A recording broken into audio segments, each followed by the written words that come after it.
Even though the Additional Morgan's charges home for was assaulting filthy, a prison the guard conditions and property unsanitary. destruction during In her her time in reports, custody, the house was added described 20 as years meeting to her minimum sentence. standards. Gregory's family Carter embraced thought each about other, the crime tears scene flowing photos, freely the as justice padlocked was served. refrigerator, It doesn't duct bring tape in the Greg back, basement, his mother and said to pervasive reporters stench. outside If that the was the courthouse. standard, the But system at was least we broken know beyond she'll repair. never hurt Emails anyone revealed else. that Stowers had Detective ignored Roberts, Jenna's the repeated verdict warnings, brought a sense of prioritizing closing the the case weeks of over addressing the painstaking risks. work. The sleepless nights, supervisors, piecing Michelle together the Gall truth, and Jean Dressen, had paid off. had signed off on every decision. No one Roberts questioned knew the the signs case would of stay with abuse him, or took steps to calculated investigate cruelty, further. The layers of focus deception. was always on It expedience, was a stark reminder not of the safety. darkness Carter people leaned were back in capable his of. chair, But as he drove away, he resolved to carry Gregory's memory with him. When he interviewed Stowers, her answers only fueled his anger. But the fight for truth protocol was never over. Detective Roberts leaned back in his chair, his eyes lingering on the photo of Gregory Truman that sat on the corner of his reunification. And what about the candid image, the taken at what appeared to be a family barbecue? We couldn't substantiate the claims. Gregory was smiling, his arm around a friend. A man we had no solid evidence. The conversation that ended with no accountability throughout the investigation. Just an endless cycle of a reminder of what had been lost. Carter reviewed the internal documents, which painted a damning very person Gregory had loved and trusted. Superficial home visits, but the culture where metrics mattered more than lives. Gregory's family held a memorial service a week after Judah's death wasn't just a failure inviting those who had known and cared for him to celebrate his life. Outside the DCS offices attended the protest standing quietly in the back of the crowd as Gregory's sister spoke. Justice for Judah. He had such a gentle soul, she said. Her voice cracking. Jenna became the voice of the movement, deserve what speaking out about the failures that had led to Judah's death. We'll keep him alive not to send him back. In our stories, reporters, her voice breaking. We share. Year after year, the Trumans continued to honor Gregory's memory. They saw a checklist. They held candlelight vigils on the anniversary resonated deeply, leading to a federal lawsuit on social media, and created a scholarship fund in his name to support young people pursuing education in his hometown, holding them accountable for ignoring clear warning grief into something. It was more than just a legal ensuring Gregory's legacy wasn't defined by the tragedy of his death, an independent review by the joy he had brought, uncovering widespread failures. The case left Judah's case was just one of many. It wasn't just the cold calculation of Joanie Truman's actions that haunted him. Carter attended public hearings where she had woven to justify stories eerily similar. Her attempt to portray Gregory as abusive reinforced to paint herself as a victim. Judah's death had fallen apart under scrutiny. But Carter knew it was a stark reminder of how easily truth could require more than outrage, how narratives could be manipulated, accountability, and action. In the months following the system that failed him had to be dismantled, the broader implications of the case, rebuilt to protect the vulnerable children, better education about as relationships, mental health, and conflict resolution. Carter stared at Judah's Joanie's claims of feeling trapped.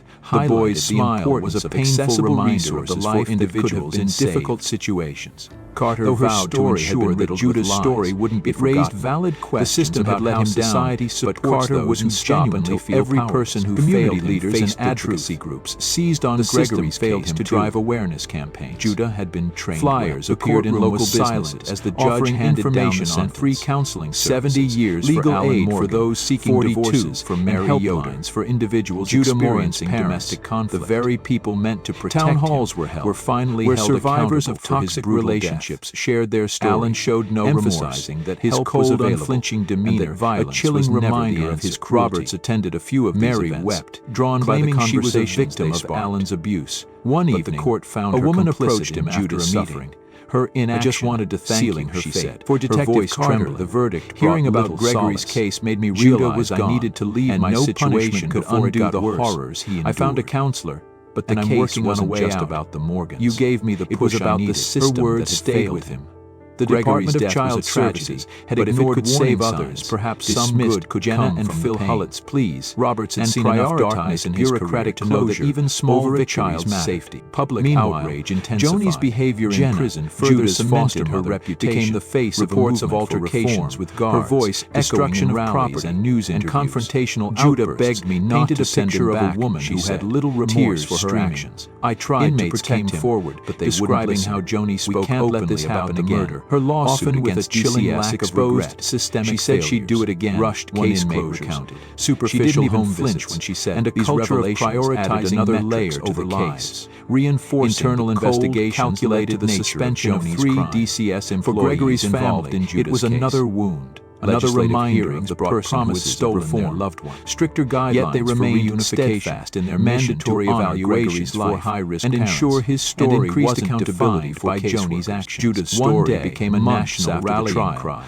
Roberts received a letter from Gregory's mother, became a symbol of the need for change. The edges of the paper advocacy groups used his memory to push for a simple message, and communities across the country demanded better protections for vulnerable children. Speak for himself. The fight didn't never forget what you've done for our Judah's case. Roberts stayed with the letter carefully, a haunting reminder of what could happen when the system failed.